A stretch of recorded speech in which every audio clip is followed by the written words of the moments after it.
Good morning to you all. I'm here in this park. I'm doing my morning walk. Well, it's a little bit closer to noon, but not every morning goes the same way. And there's this really thick fog that kind of reminds me of my childhood. I lived in a little valley, well, a pretty big valley, and the fog would get stuck in it all the time and you couldn't see anything. So that's what's going on here. Also, I'm on the middle of a soccer or probably football field. It's kind of funny, but there's no. Well, actually, there's some players in the next one, so I might go off of it.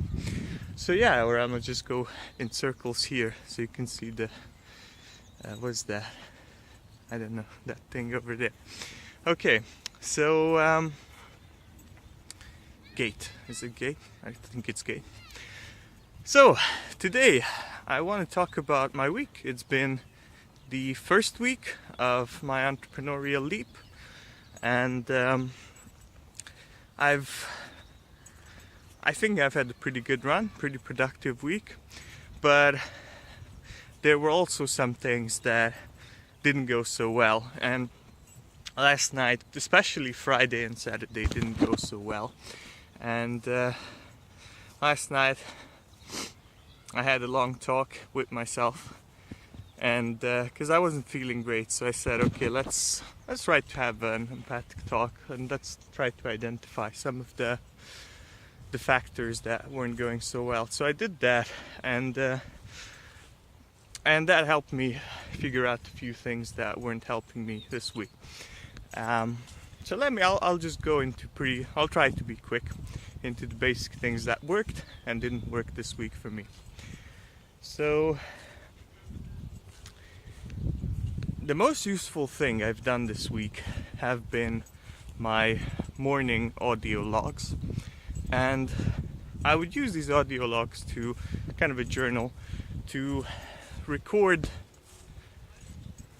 ideas that I would have, thoughts. I usually have thoughts in the morning that are interesting and that I want to capture.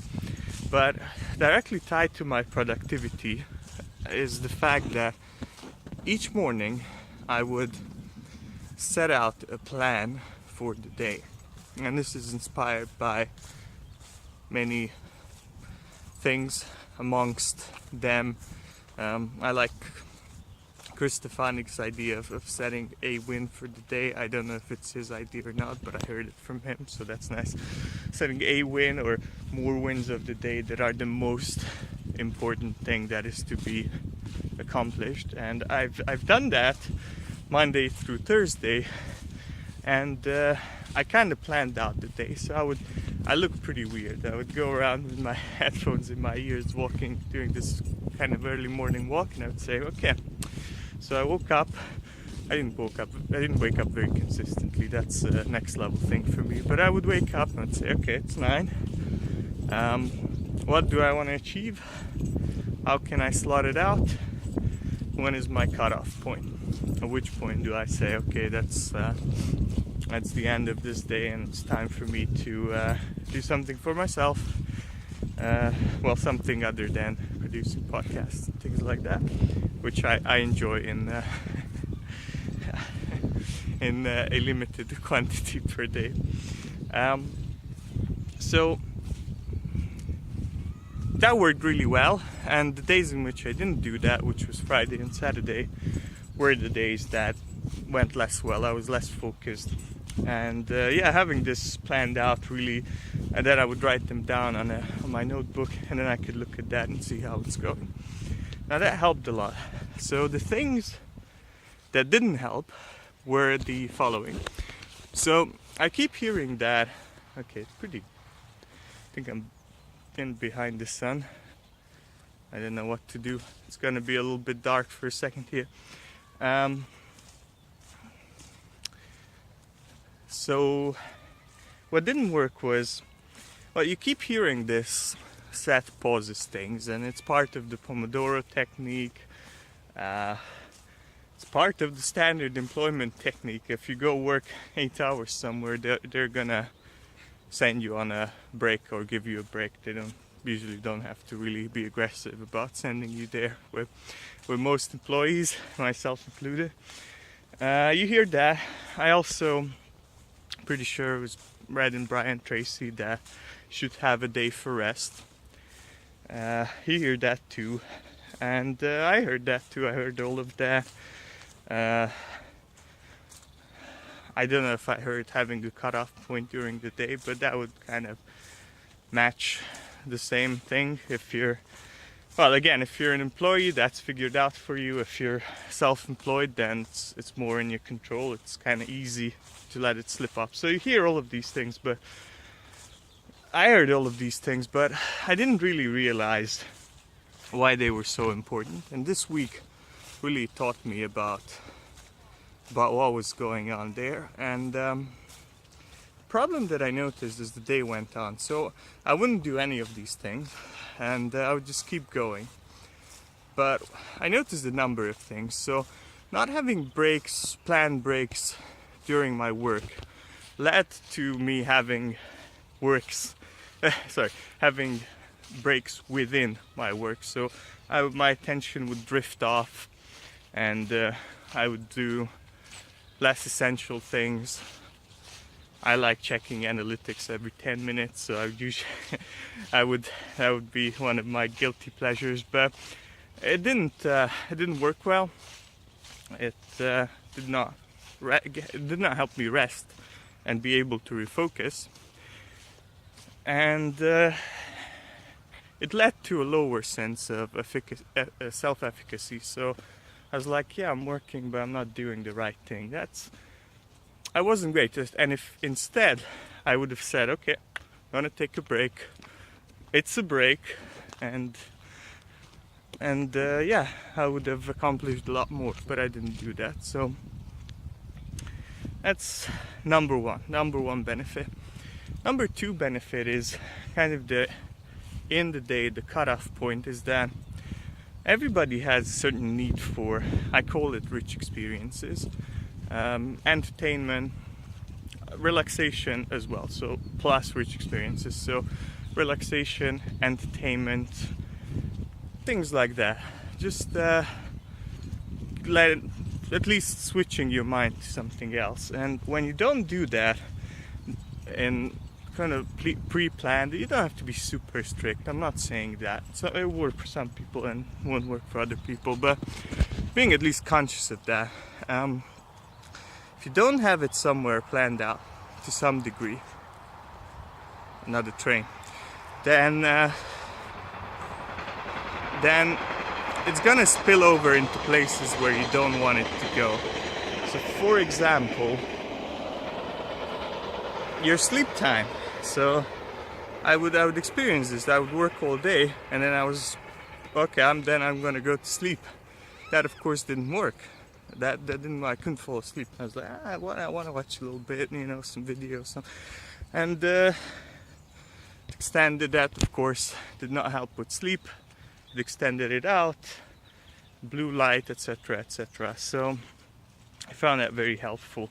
And as far as the weekly thing, so on Saturday and yesterday I had a hike planned, but it got cancelled because of rain, and I didn't have anything else to go for it. So I just said, okay, I'll work. I mean, I have goals. My weekly goals aren't 100% finished. They're almost finished, but not quite there yet. So I say I'll use this day to work, and it didn't work. I barely accomplished anything. And I think the smart thing would have been, and what I'm gonna try and do, is have a list of activities, of kind of planned out what I call rich experiences, and if one fails, go with the other, because that's needed. I had a very good run with Valiant Growth back in the summer, but there was a point where I just ran out of fuel, and I think that was because of this, because I didn't have enough time to recharge. I didn't have enough rich experiences. I couldn't take my mind off of the podcast and my work and things like that, and that added up to the point where I just couldn't pick up the microphone anymore or turn it on because it's on a table. And I want to avoid that. I really want to it's not a good experience, and it lasts pretty long too. It's not a good experience, and I don't want to. Well, I accept the fact that there are cycles, as I've said before, and I try to embrace them. But I think it's better if still you have a sense of control. So if I say, okay, I'll take a break, but I know when it's gonna end. That's much better than every day waking up with, am I gonna do something today? I don't know. So yeah, that's what I learned this week, and I hope to do it better next week. Now, last thing that I want to say is I'm gonna go into my budget in more detail soon, but this is my situation, having taken this leap, having quit my job a week, a little bit less than 11 hours minus that week ago, and I've got about 5% of my income covered, but 5% of my expenses covered. Of course, that's not very promising. That's a beginning. It's better than zero. I get some ad revenue, things like that. But I would really appreciate it if you could help me out, because I have some reserves, but they're not going to last forever. So to that end, I've set up a support page on my podcast site, and it's at valiantgrowth.com support, and it's mainly geared towards my podcast listeners, and I've set up some tiers where you will get some discounts on one tier, and then free new products when I release them. I intend on doing coaching, so that can be something. I have a number of book ideas, and I feel that I will get them through. Not everybody succeeds, but I think I will. But I'm not rolling that out completely for the time being. I want to test it a little bit. It's out there, but it's not advertised on the podcast itself. I'm going to be doing that in January, but if you want to help me out, if you want to help me succeed in this entrepreneurial journey, I would very much appreciate if you'd sign up there. I've got some monthly options with PayPal, and I've got some Bitcoin donation options as well. I love Bitcoin, so it would be really cool if I got some Bitcoin. But it would really help me out, you would really encourage me, and I would thank you a lot for that. And it would also help me test out the system, see if I'm getting people's emails, things like that, and be able to roll out better in January to my larger podcasting audience. So I thank you in advance for that. So again, you can find that at valiantgrowth.com support. And even if you do the lowest tier, that would be great, because it's $0 right now, right? So going from $0 to $4 is still amazing in terms of support. So that's it for today, and I'll see you next week.